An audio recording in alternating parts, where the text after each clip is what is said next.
Hare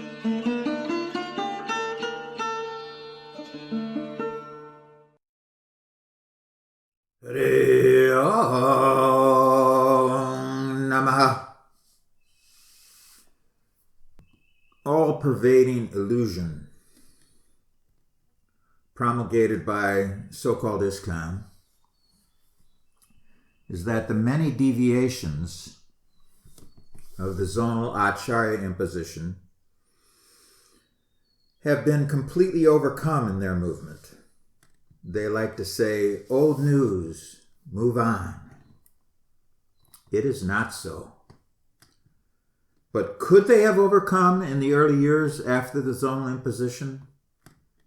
Could they have overcome it in the early years? It would have taken a major effort to have done so, and it may not have been possible. But maybe. There was not even a paltry effort made to do so until the mid-80s, as you all know. That the deception set into motion in 1978 has been totally overcome is patently untrue. And it is essential that you realize just how false that, air quotes, ISKCON thinking otherwise is. In essence, this issue boils down to the collegiate compromise of the Second Transformation in the mid-80s. It allegedly set everything back on the straight and narrow, but it most certainly did not.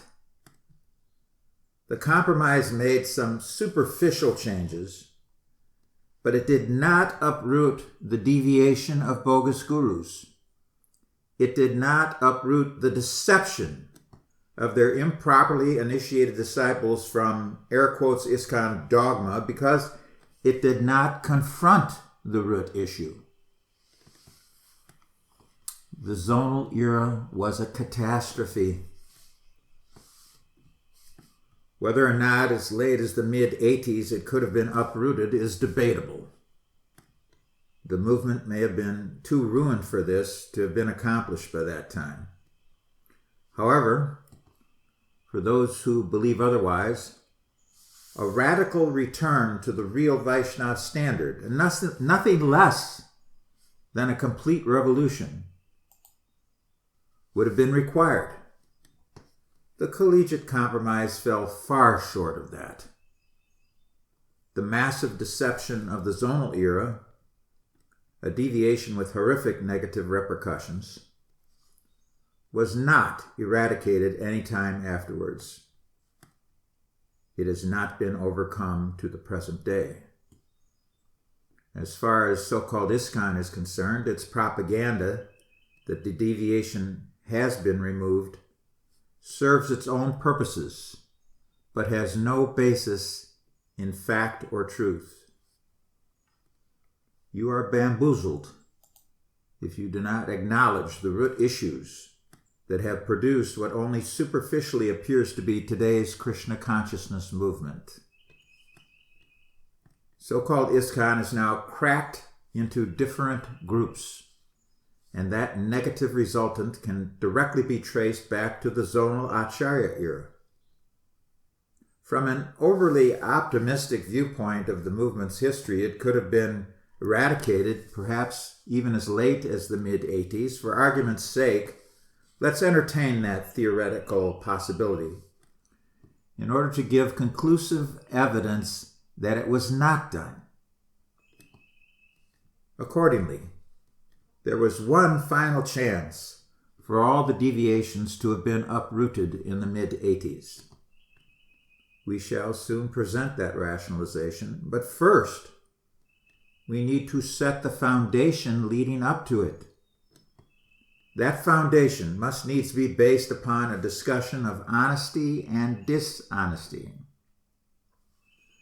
By the mid-80s, dishonesty had been so utterly woven into the fabric of a compromise movement and into almost all of the devotees either controlling or representing it, that its leaders and their acolytes forgot that no one can be a genuine guru while dishonesty rages within anyone's conditioned being.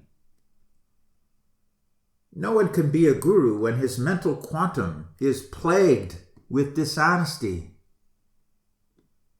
No one can be a genuine guru while dishonesty is spoken and acted upon under the plea of, quote unquote, judged by the results, or under the plea of keep ISKCON working and expanding.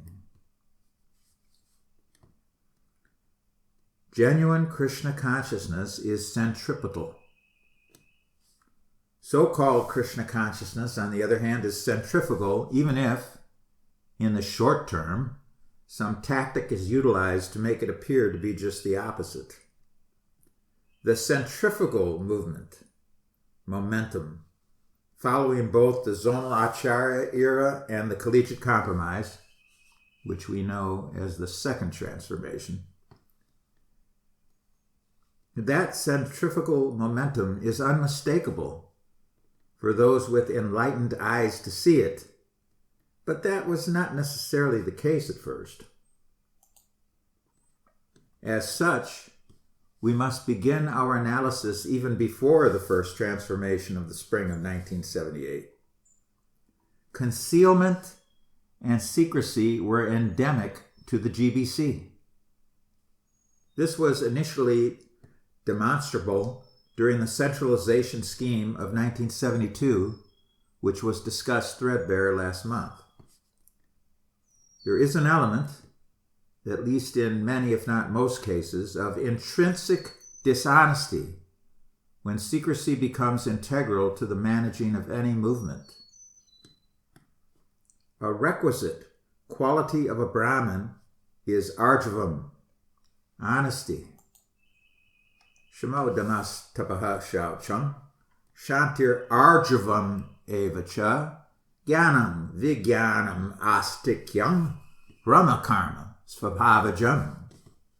Peacefulness, self-control, austerity, purity, tolerance, honesty, knowledge, realized knowledge, and theism.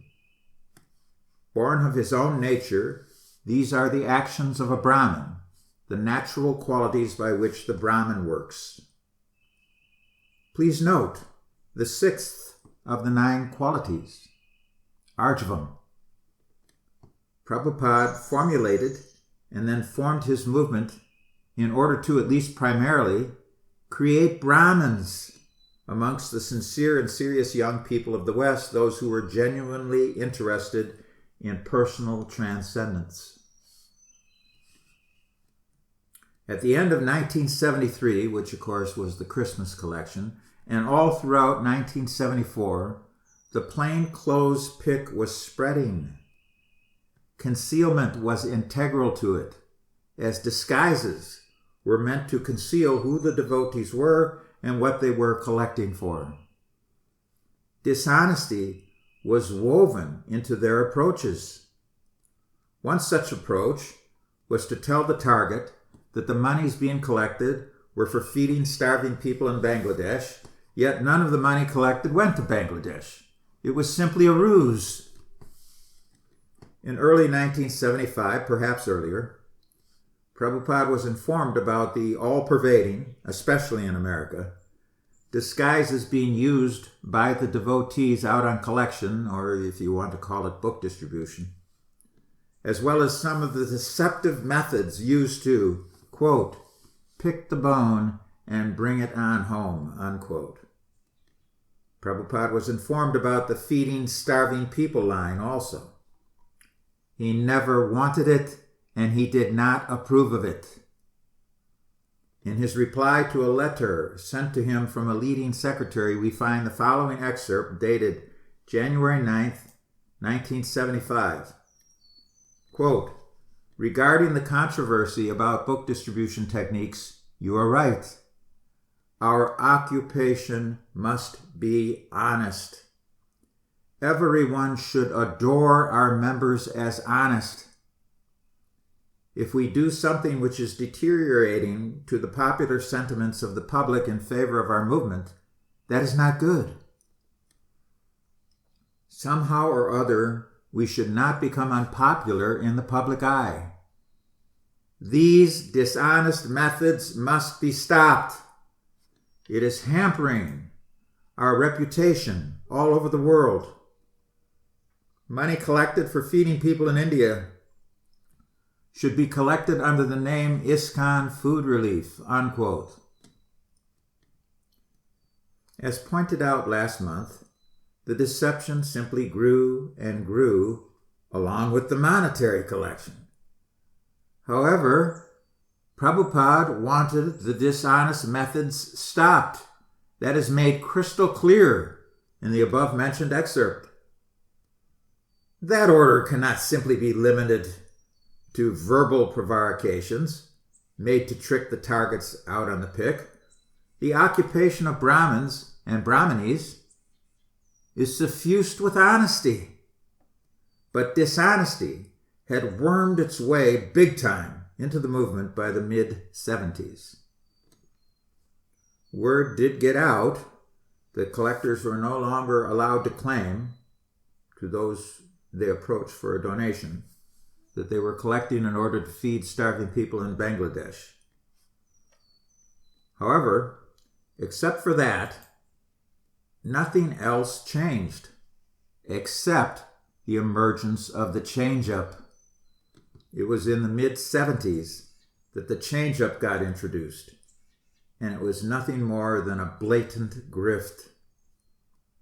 The dishonesty would get worse. Skipping ahead to just after Prabhupada left the scene, we find the emergence of 11 pure heartbeats, allegedly. This was, of course, the zonal acharya imposition. It brought deception to another level. The movement was descending into constant deception, all under the plea of the necessity for dynamic institutional growth. The institution had to be constantly fed with more money and to expand no matter the means. This deception, the means, requires some analysis of the first transformation. You are urged to better understand it. What are those root issues that have led to the manifestation of centrifugal corruption? They all were from the late 70s. Here are 5 of them. Although 3 of these 5 have been reversed and are no longer being implemented in quote-unquote ISKCON, they still remain part of the mosaic of the movement conversion to a counterfeit organization. First, there was the unauthorized creation of an untouchable Acharya board within the governing body. It consolidated full commission authority unto the 11 great pretenders. For all practical purposes, the other commissioners and the temple presidents had their power taken away from them.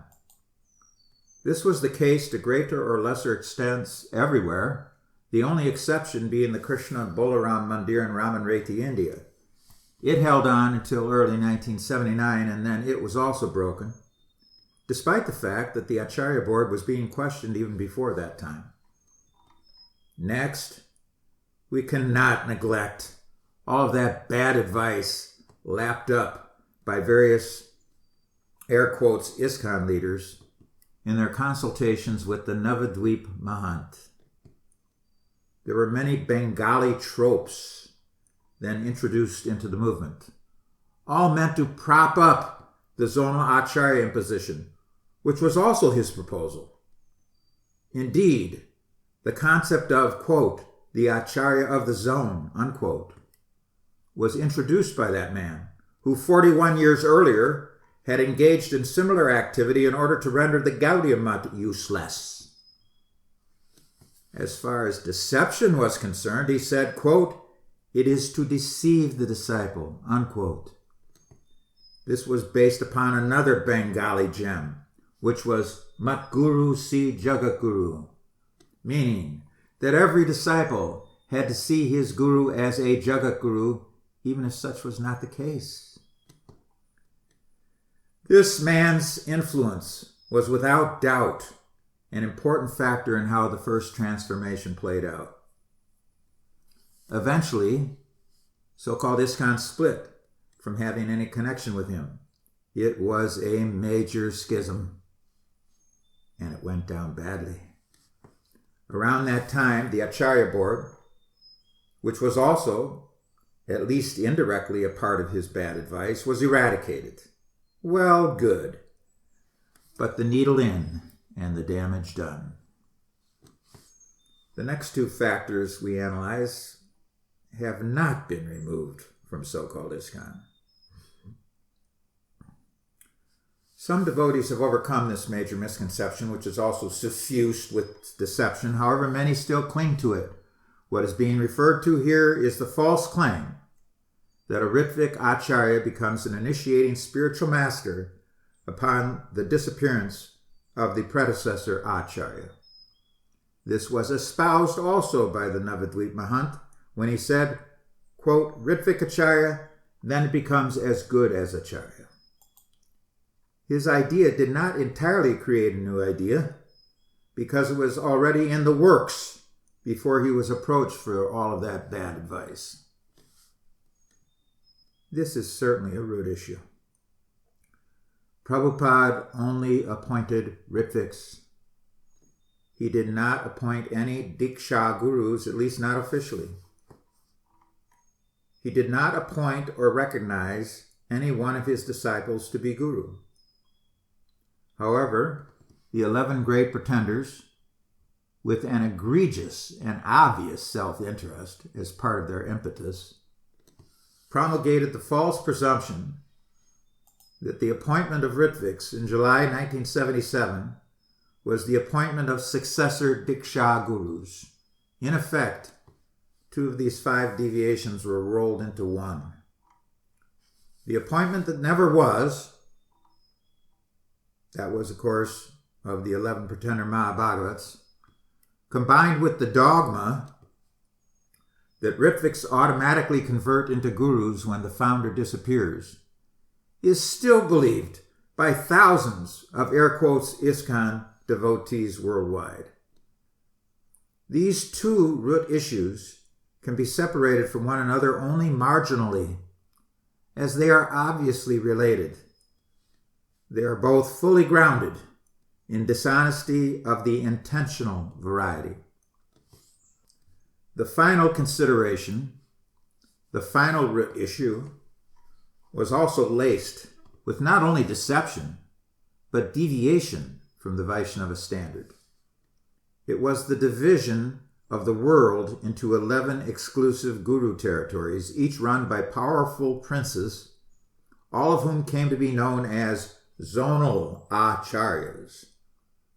This one has been eradicated, but the burnt remnants of its malignant effect is still tainting the movement. A heavily compromised and deviated movement. How could the GBC have possibly made such a major error? Yes, once again, the Navadvip Mahant suggested it. However, to mix up Prabhupada's administrative arrangement with the preaching of sannyasis is mind-boggling. To say that this was only a brief slip-up is simply to be engaging in apologetics by sweeping dirt under the rug. Prabhupada separated the governing body commission from the preaching in the very beginning, and that is why no sannyasi was appointed by him as a commissioner in 1970 when the GBC was formulated and formed. Zones are for GBC men. They are never meant for preachers. To have each temple in any zone have only one guru on its so-called Vyasasana, despite the fact that all 11 of them were as counterfeit as $3 bills. To have only one guru on the Vyasa is an appalling example of the deception that became integral to Prabhupada's former movement after he left the scene. That it was reversed to some degree was mostly because of the scandals and infighting amongst and between the gurus. In other words, damage control. Still, it opened up Pandora's box for others to demand to be recognized as the institutional guru, which wound up breaking the monopoly of the 11. Thus far, enough evidence has been presented of massive deception having entered the movement and then having dominated it from the 70s up into the mid-80s.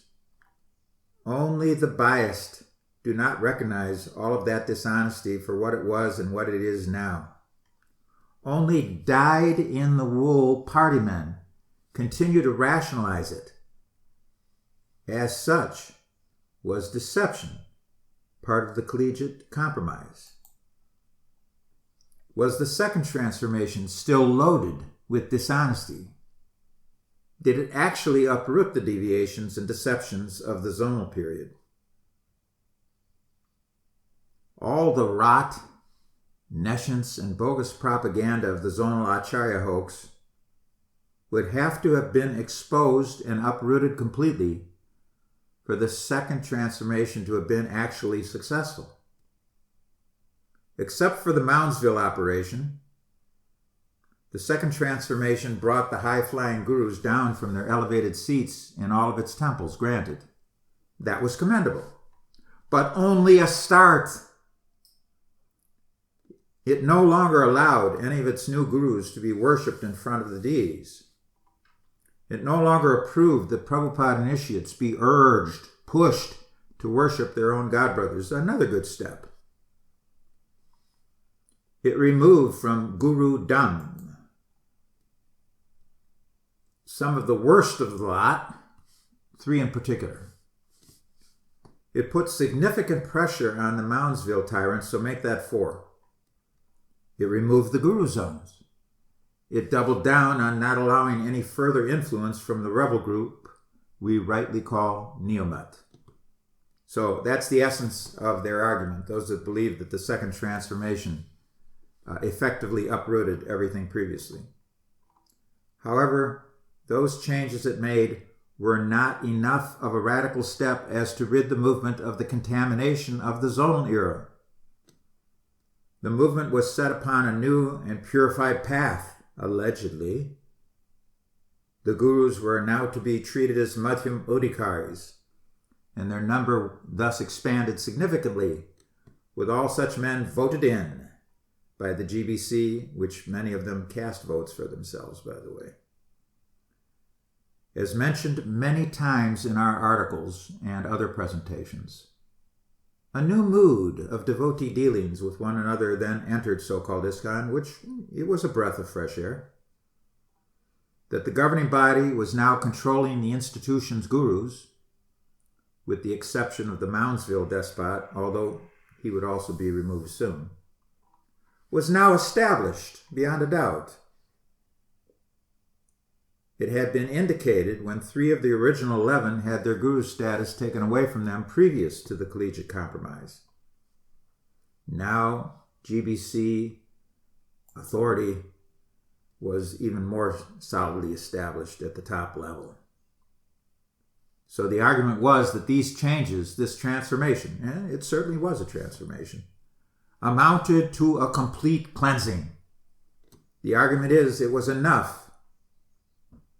All the issues and deviations had been confronted and rectified, allegedly. If such had been the case, then the all-pervading deception that was endemic to the first transformation, the zonal concoction, would have been eradicated, and honesty would be flourishing. However, it was not so. The new leaders of so-called ISKCON, headed by Professor Blueblood, had worked their way to the top of the turtle tank. But they did not finish the job.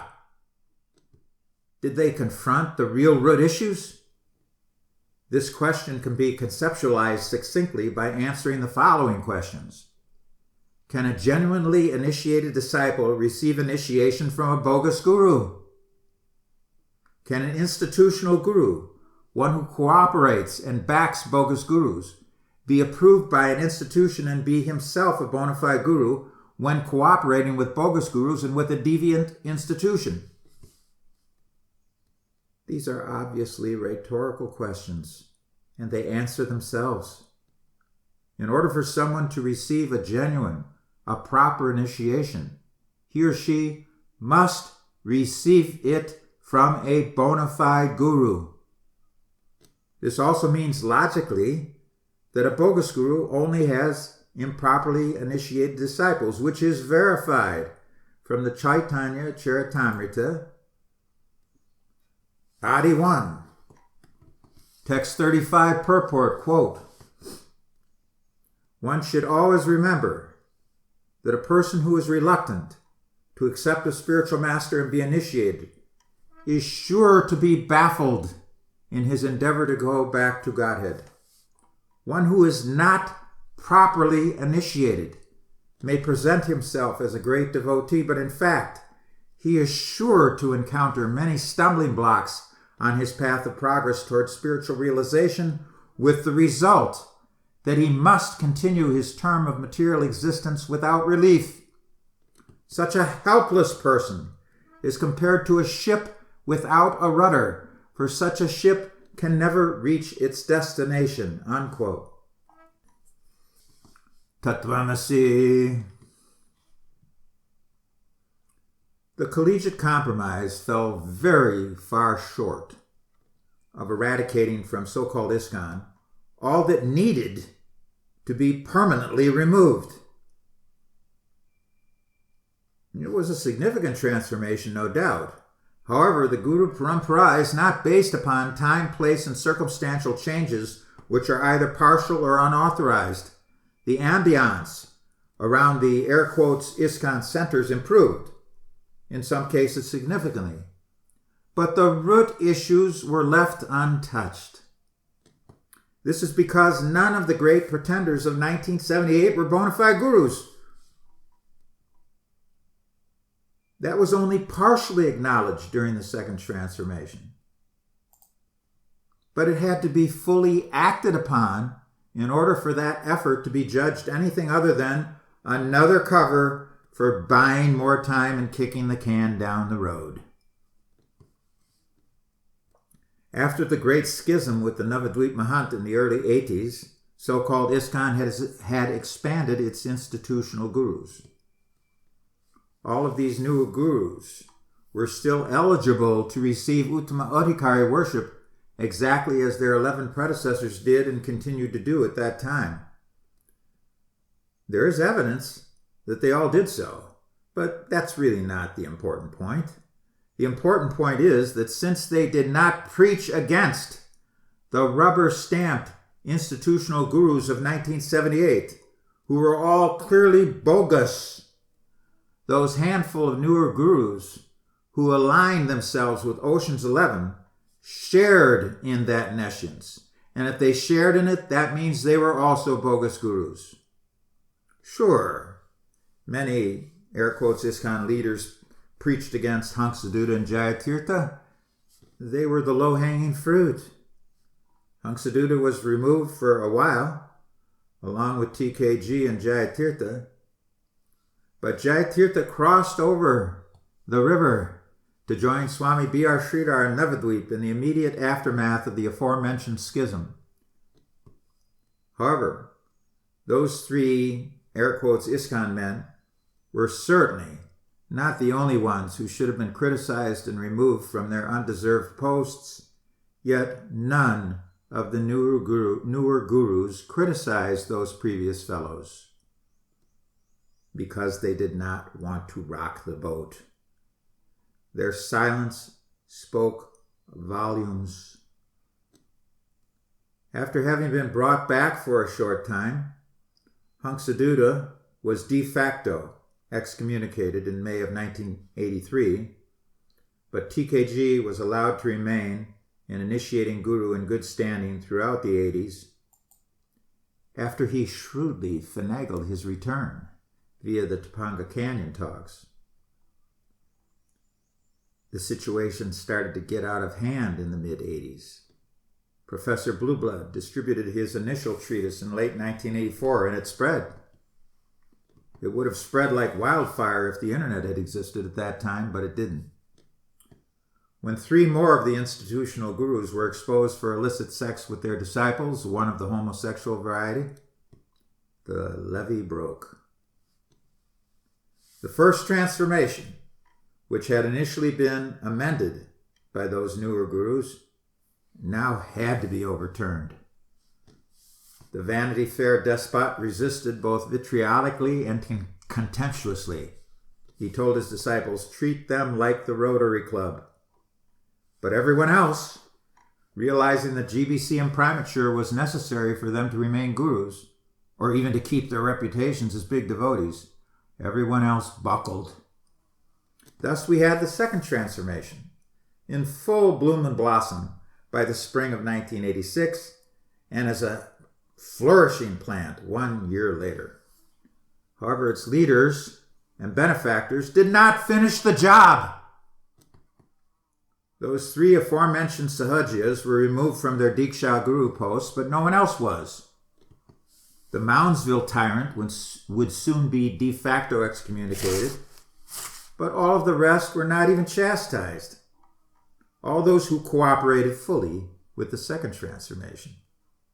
They were allowed to remain gurus in good standing and keep their so-called initiated disciples. In other words, those disciples were not considered improperly initiated. They were considered to remain as genuinely initiated. But they weren't.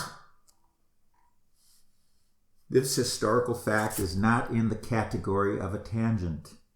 It was and remains integral to the air quotes ISKCON narrative.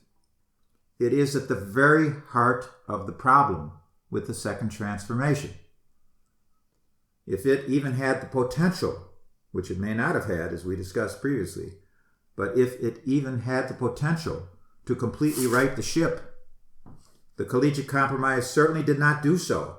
Half-truth means no truth. It did not turn it around. It changed the deck chairs, made some new arrangements, played new tunes from the orchestra, and the ship's passengers were treated a bit better.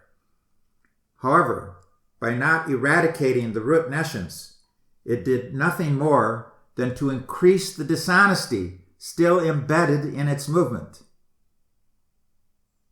As Batman's Alfred Pennyworth so aptly put it, quote, some men just want to watch the world burn, unquote. In order for their movement to actually have been rectified and purified to the point that it had regained legitimacy, a legitimacy lost in the Burn Code of 1978, all of those tainted gurus would have to have been removed. All disciples initiated by them would have to have acknowledged their lack of actual standing, the fact that they were improperly initiated and were propping up an institutional delusion by their pretenses. It was not done. The song remained the same. No one could possibly love any of that. No sane or serious male or female transcendentalist in the personal line could possibly love any of those who allowed all of this to continue to go down via a veneer of rectification. No one, of course, except fanatics. The Ritvik heresy of late 1989 would soon surface to disturb a brief 3 years of better devotee interface. The second transformation brought a new dogma in town, and it had to be accepted by everyone. Those who did not do so were then branded, just like they were in the first transformation. So-called ISKCON would have to circle the wagons in order to fend Ritvik off. because Ritvik used, if many and not most cases, the same bad logic and emotional ploys that the mothership had infatuated within all of its leaders, including those who became Ritvik leaders. So-called ISKCON soon enough realized the danger of Ritvik. Remember, Ritvik was not advocating any kind of middle ground with so-called ISKCON. It demanded that all initiations, past, present, and future, be recognized as Ritvik initiations. All, air quotes, ISKCON gurus and their disciples were to have the initiations conducted by Ritviks ad infinitum. At least that was the presentation of hard Ritvik. The initial Ritvik presentation was that Ritviks were to be selected only by the GBC, but that had to be modified by that movement completely when the commissioners rejected Ritvik. As such, there was even a brief but futile effort by so-called ISKCON to ally with Niyamat in order to crush Ritvik. This was via the Vaishnava journal, which only spanned a few issues. It emphasized the importance of a physically present spiritual master. This aborted effort had almost no chance to succeed for various reasons. Niyamat was less of a threat than Ritvik. Niyamat was nothing more than a second-order simulacrum of Gaudiya, and the devotees of so-called ISKCON and Ritvik were not attracted to any of that. Their movements had entirely different moods, methods, and ways of dealing from Gaudiya. In other words, those two, so-called ISKCON and Ritvik, were very similar to one another. Both, air quotes, ISKCON fanatics and Ritviks spin the so-called truth today in their own different ways due to contempt and hatred toward those who preach the truth, to those who oppose the Ritvik in absentia concoction with its false initiations, false disciples, and false deity worship. What we need is to strictly follow Prabhupada's instructions. Prabhupada wanted that his disciples become qualified so that he could order them to become gurus and initiate their own disciples in their own right. However, as we all know, the order never came, as nobody officially received the order to initiate while his divine grace was physically manifest. On the contrary, in 1978, there was the aforementioned disaster that spoiled everything and impacted practically everybody. As a consequence, what we are now in is an inconvenient time gap. In a letter to a leading commissioner dated March 14, 1969, quote, "The time gap mentioned by you is inevitable because the disciplic succession sometimes becomes disconnected, as we find from Bhagavad Gita. This is the influence of material energy, and to link it up again, it takes some time," unquote. The Vaishnava Foundation has always preached and continues to preach that there should be initiations. However, only if they are available from a bona fide guru. Because there is no bona fide guru now, we are in that awkward time gap. In this unfortunate period, all devotees must recommend avoiding any false initiations offered by any of the deviant groups currently operating in the West and supposedly representing Vaishnavism, namely so-called ISKCON, Ritvik, and Niyamat. The positive alternative is to take shelter of the Acharya, Prabhupada, as Shiksha Guru, read his books, follow his instructions, worship his murti or picture on an altar along with the Panchatattva, especially when offering food. Regarding the notion of starving the deity if replacement Brahmins are not constantly being initiated, we find the following quote from a platform lecture by Prabhupada dated February 18th, 1976. Quote, "So if we actually want to serve according to our means, Krishna is ready to accept our service. But we cannot think that, without my service, Krishna is starving. No, that is not. Nija labha purnaha. He's always complete in himself. He doesn't require our help," unquote.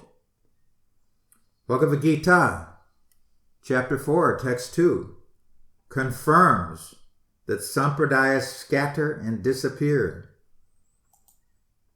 Evang parampara praptam imang rajarshayo viduhu sa kale neha mahata yogo nashtaha parantapa.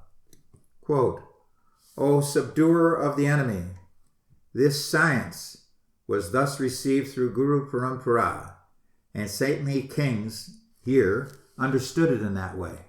In course of time, that great science of Bhakti Yoga was scattered and lost," unquote. That is now happening.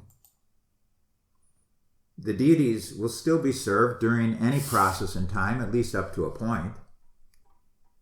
The scattering is taking place in so-called ISKCON. And its deity worship obviously cannot be up to the highest standard because of that. Nevertheless, the deities will still be served opulent food, either by pujaris who were genuinely initiated or by those who are improperly initiated. The latter number will increase. So-called ISKCON caused the problem, has not solved it, and Ritvik does not solve it either.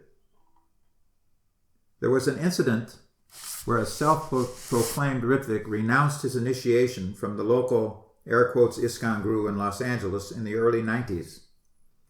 Yet he was so paka, clean, and trained that the temple president allowed him to remain head of the pujaris and go up on the altar every day. Your host speaker was there to see and remember this. At the Radha Damodar temple in Vrindavan, the deity worship is minimal, which is an understatement. It is nowhere near the standard, but it goes on. Food is still being offered. A wave of incense, bang a gong, and done. The starving the deity's whip itself, the whip, is the institution, be it so-called ISKCON or Ritvik. The barbs at the end of the whip are fear and guilt. Both groups insidiously impose a psychic whipping. You want to starve the deities. But the handle of that whip consists only of bad logic. The handle is held by a strong grip of deception.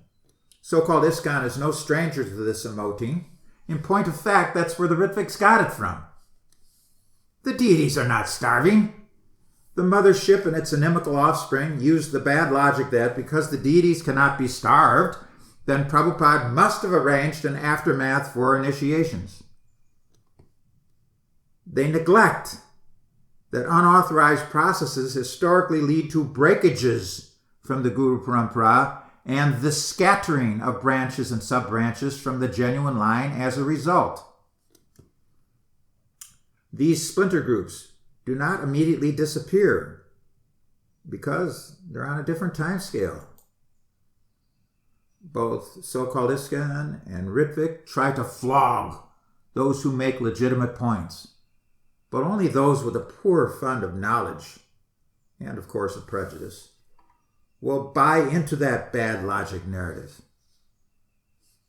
No one can ethically or logically establish the so-called legitimacy of so-called ISKCON initiations or Ritvik in absentia concoctions based upon the starving of the deities trope.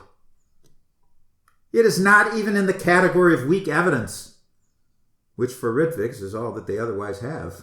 Of course, every cult leader is very shrewd in emoting in that way, but it is an unintelligent proposition.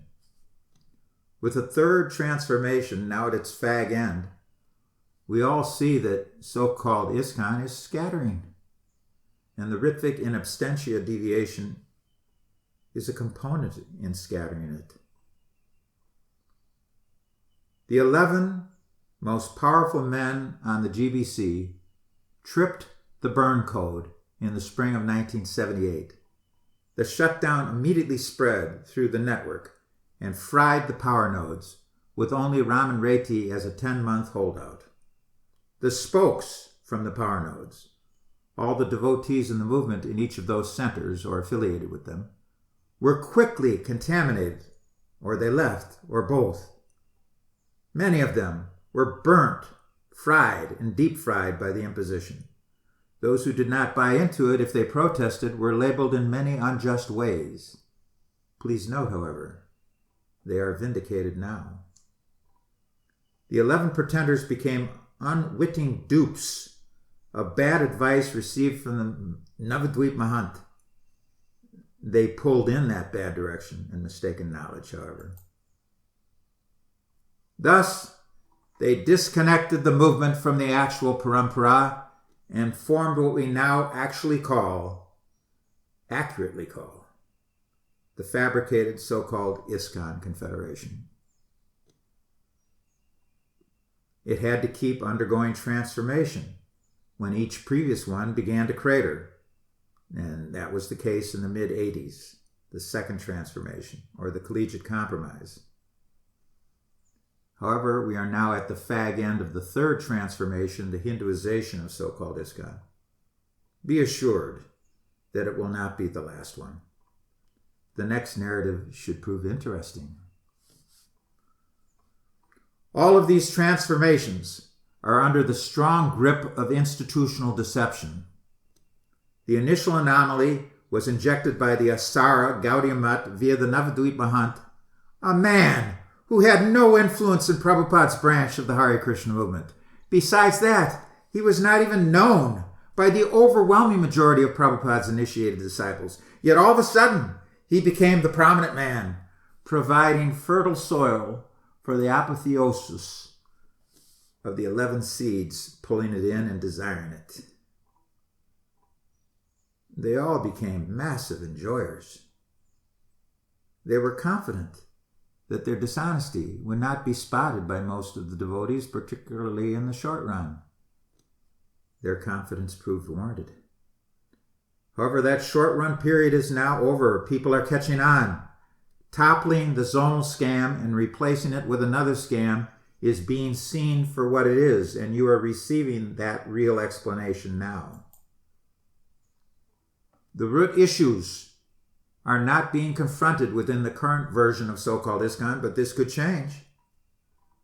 The Hinduization transformation has created an alternative that is covering over all of this, but that Hinduization narrative is winding down now. The Western Hindus are a fickle bunch. They are heavily egocentric and clannish. They tend to be quite wealthy also. This indicates that at a certain point, they will realize that they really don't need so-called ISKCON all that much. They have the means to create their own American and European temples without that influence. What to speak of the guidance? Because they don't want guidance of and from white elephants who they consider inferior to themselves. If the prediction I'm making here proves accurate, when they migrate to their own Western temples and their own beautiful deities, their monetary contributions to so-called ISKCON will dwindle significantly. It will then be time for another change. However, that segue will also be an excellent period of time to further expose so-called ISKCON and poke further holes into its flawed narrative. It will be weakened and to some degree floundering. The internet will provide the means to spread the message that such a new transition is the resultant of all these past factors just discussed here, including that movement's neglect to recognize and rectify the deep and fundamental deviations within it and confront the root issues connected to them. The colossal hoax known as the fabricated so-called ISKCON Confederation, is a pseudo-spiritual scam. Darwin loves Bitcoin. Darwin burdened the civilized world with his anti-Vedic concoction, one which postulated a wrong theory of evolution.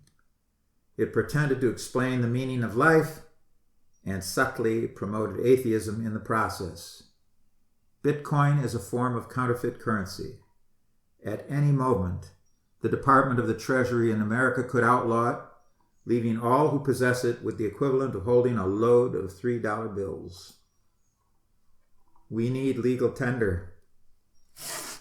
After the Berne Code, so-called ISKCON promoted and continues to promote an anti-Vaishnava system of initiation, one which does not bestow actual realization and enlightenment. There is no spiritual evolution in it. Instead of giving enlightenment, it keeps everyone floundering in the scattered sun, a meager, dim, compromised light. The world is now flooded with bogus gurus and improperly initiated disciples. They will continue to appear to thrive for a while, but all of it will be exposed in due course, much to the detriment of those who have neglected the warnings about its whole counterfeit scheme. There is no need for you to be among them. Because it is full of dishonesty, so-called ISKCON can never be trusted. The deception was not at all uprooted during the Second Transformation, what to speak of during the Hindu hodgepodge. Concerning love and trust, you have no obligation to love any of it or any of its enablers. And as far as that goes, you need not even like them very much either. Sadeva Samya